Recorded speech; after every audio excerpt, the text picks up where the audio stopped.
Ricky, welcome back to another video. Down at Freo, out for a nice casual Sunday.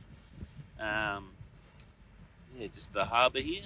Starting off here, we're going to go into the Maritime Museum, which is right behind me, and going to check that out. They got a Lego exhibit too, so that should be pretty cool. I can get some photos to show Jack, so that'll be pretty cool. But thought I'd come down while I'm waiting for that to open. And this beautiful big, well, not really beautiful, but very interesting, big freight tanker or freight ship with all the containers on and the cranes. I've just finished a long exposure with the Nissi 32,000 ND on, so it's 21 minutes 50 seconds, and I can show you that, and then I'll show you the video. You can see sort of what won't be able to see that. But let me just go in here 2 seconds.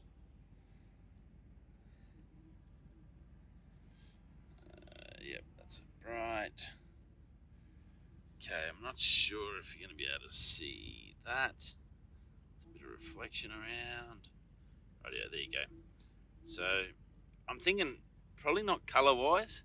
It's come out really nice. Looks really good. Obviously a bit tricky there. Once I can get into Lightroom and clean it, I think in black and white with it, I think it actually there's a lot of angles and textures, so it should be pretty good for a black and white shot. So fingers crossed on that. Other than that, there's a little lighthouse over here. You can see there's plenty of action today on the water. That little red one on the pier here. This is the Swan River, so this feeds back up through into Perth City, and then goes out, and then you've got Rottnest Island straight across. I'm going to do a little bit more shooting here. The place is open, then we're going to go around. Going to have a wander around Fremantle today. I did it in the past with the M50. I'll probably do a little bit this morning. Obviously, there's some beautiful, nice, big, wispy clouds as well. These suckers, which I think would look pretty good as just like a standalone in black and white. I want to have a shot at. And then I'll do some afternoon stuff. I want to get a sunset with these clouds. It should be actually really nice, and maybe some evening stuff, or I'll get up in the morning and do some more tomorrow as a sunrise one. I've got to work it all out. But so it should be just a nice relaxing Sunday in Freo. It's really nice. There's heaps of cafes if you're coming down. There's the markets. There's all sorts of stuff to do and see, and if you want a nice relaxing waltz around, it's very history. A lot of beautiful old buildings. You've got old sailing ships, and this is the Maritime Museum just here. You can see me right behind, so that should be pretty interesting. And yeah, lots to do and see. So what I'll do, I'll transfer over to the camera, to the RP. We'll go into video, and then you can see the actual shot. Might be a little bit clearer. We can just talk through the settings and what I had. See how we go from that.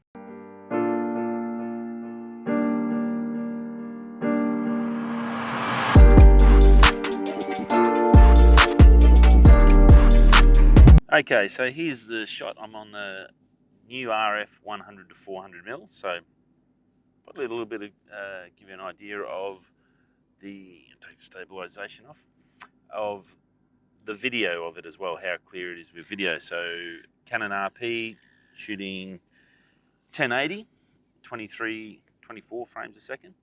So I've got my shutter at 1/50th, so double as pretty standard. There, ISO 100, and so talk you through the shot. So I did a couple. I've done one with the ND 1000 and the 32,000. Obviously, that was 21 minutes 50. So this is. I'll just zoom into where we were. Let's do a bit of rotation. So to get it, come back a bit. About there, because I had the cranes in and I had nothing else sort of touching it, so that's basically the shot I had. The 1000 ND looks really good, and obviously the 32,000 looks pretty good. Pretty happy with how they both set out, and I think, as I said, I think it's going to look pretty good as a black and white, because yeah, there's some colour in there and they might look good. I'll try them both out and see what I think, but I think a black and white, because you've got those clouds in the background up here at the top of the screen. And yeah, it's a lot of texture in there. And I think black and white wise, if you can sort of picture it, would come up pretty darn good. Now, zoom wise, obviously 100 to 400, that's where we're starting at for the 100 to 400. And then give you an idea of how far you can get in there, that's what you're looking at. So that's when you come into 400 mil, so you've got a fair bit of range there and get you pretty close.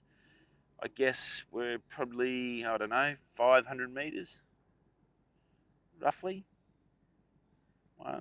Maybe closer, maybe at least 300 to 400 meters away from the boat, and then that's sort of the shot you get. So pretty cool. Now it's a firm sort of focus, so if you were for whatever reason going to use it for video, it sort of would be a little bit tricky to get a nice smooth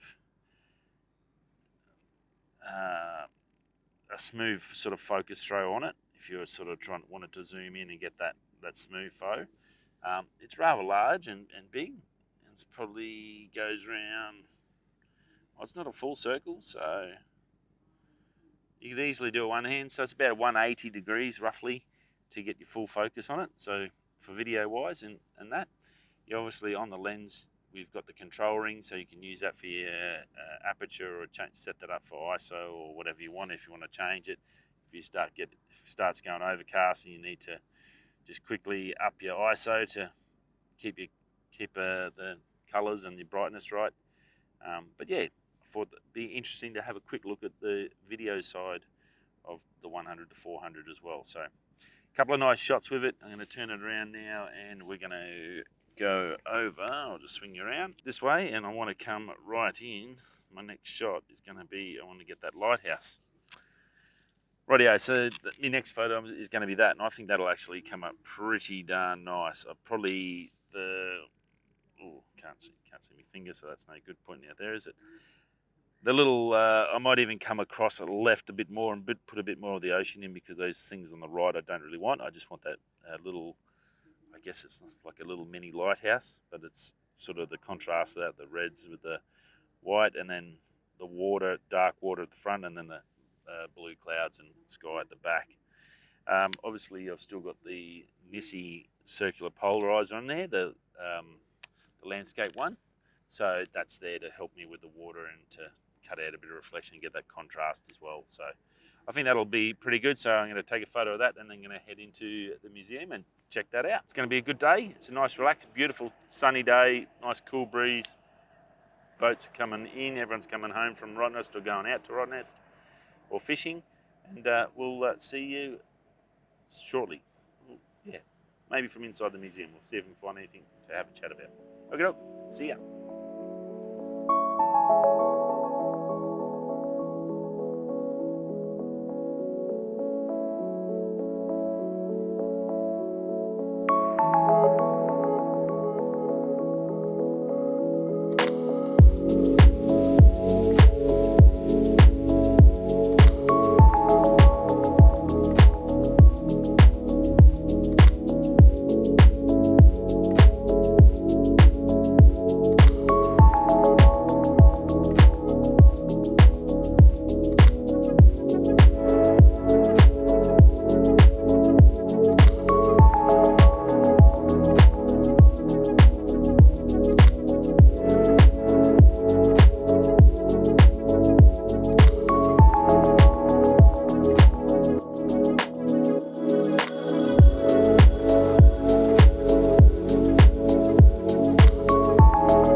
of a change of plans, and this is the next day, and we've come up to the Freo Prison. I had a bit of a walk around. It was too bright, and there wasn't much else around I could find, and I wanted to spend a good session here. So, Fremantle Prison, very famous place. Been my first visit, so I'm hopeful it's going to be okay. It should be okay. It's beautiful old buildings and stuff. I know there's tunnels and stuff you can go through, which are pretty cool, but you can't take your own camera, so it's definitely, that's the only downside of that. But anyway, we'll give it a crack and suss it out. So here's the entrance. It's only a kilometre walk from down on the Esplanade of Freo, so it's definitely not hard to get to once you're here. Let's go check it out.